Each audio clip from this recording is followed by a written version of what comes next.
Hello friends, I'm Dr. Manisha Gaur, clinical psychologist, counselor and relationship expert.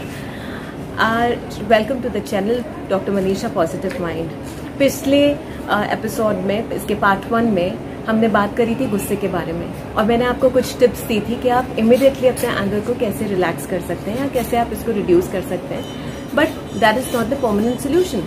वो हम करेंगे, उससे आपको तुरंत फायदा मिलेगा, उस वक्त आपको फायदा मिलेगा. लेकिन अगर गुस्से को आपको अपने जीवन से हटाना है या गुस्से को आपके जीवन में एक सामान्य रूप देना है तो आपको ये बाकी की टिप्स फॉलो करनी पड़ेगी.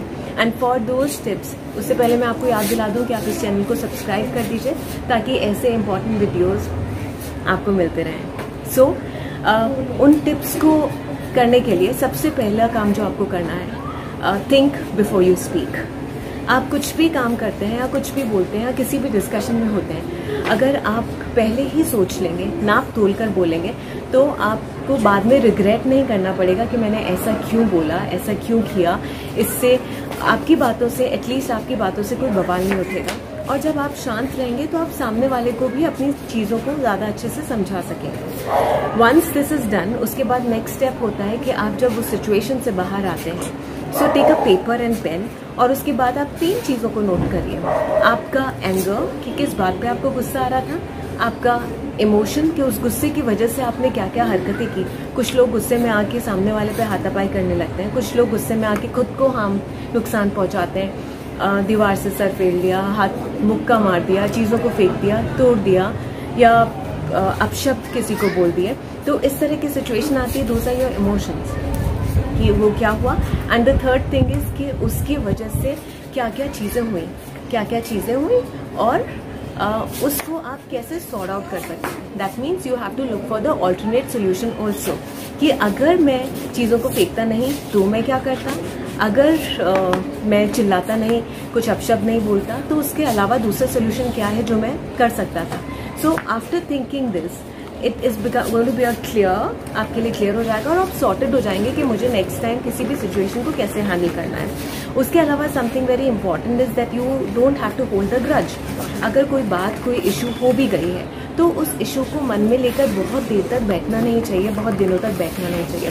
स्पेशली अगर वो इशू किसी भी रिलेशनशिप में है, हस्बैंड वाइफ रिलेशनशिप में है या कपल रिलेशनशिप के अंदर है, तो अगर आप उस इशू को सेम डे सॉर्ट आउट नहीं करते हैं, then that issue continues for months, फिर ईयर्स में, और उसके बाद लड़ाइयाँ ऐसी बढ़ती चली जाती हैं कि आजकल उसके रीजंस, उसके रिपरकशंस तो हम सब देख ही रहे हैं कि कितने डिवोर्स केसेस बढ़ रहे हैं. So anger can lead to anything. Anger is not safe.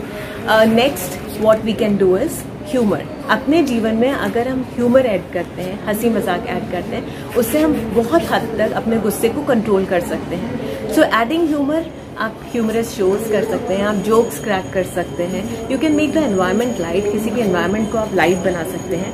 And उसके अलावा बेस्ट थिंग इज कि आप मिरर के सामने जाइए और अपने अजीब अजीब शक्लें बनाइए and laugh at your self. अगर इंसान खुद पे हंसना सीख जाता है तो हर तरह की परिस्थिति को मैनेज कर लेता है. So when you learn to laugh your self, when you add humour to your life, तो आप अपने गुस्से पे नियंत्रण पा पाते हैं. आफ्टर ह्यूमर आप जो कर सकते हैं, you can go for long walks, exercises and book reading.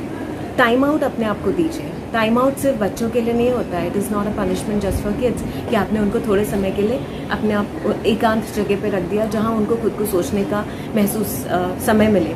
Time out हमारे लिए भी होता है कि अगर हमें गुस्सा आ रहा है तो हम अपने आप को एकांत अलग जगह पे ले जाएं और उसके बाद हम सोचें कि क्या हमारा गुस्सा वाजिब है या नहीं.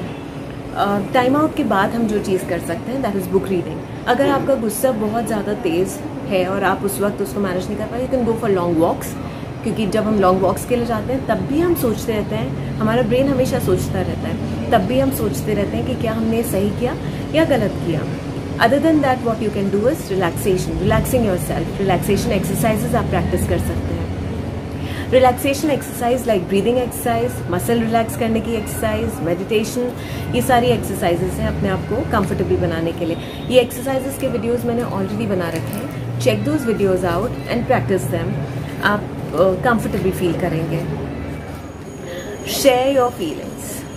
अपनी फीलिंग्स को, अपने गुस्से की जो चीज़ें हैं, किसी के साथ आप उसको डिस्कस करिए। And something very very important is कि कभी भी डरिए मत, घबराइए मत टू रीच एन एक्सपर्ट। आप अगर किसी एक्सपर्ट के पास जाना चाहते हैं, आपसे अपने आप से ये सब करने के बावजूद भी एंगर कंट्रोल नहीं हो रहा है, आप अपनी सिचुएशंस को, अपने परिस्थितियों को हैंडल नहीं कर पा रहे हैं, अपने गुस्से को हैंडल नहीं कर पा रहे, तो don't hesitate in taking an advice, going to an expert, किसी साइकोलॉजिस्ट से मिलने के लिए, किसी साइकाट्रिस्ट से मिलने के लिए।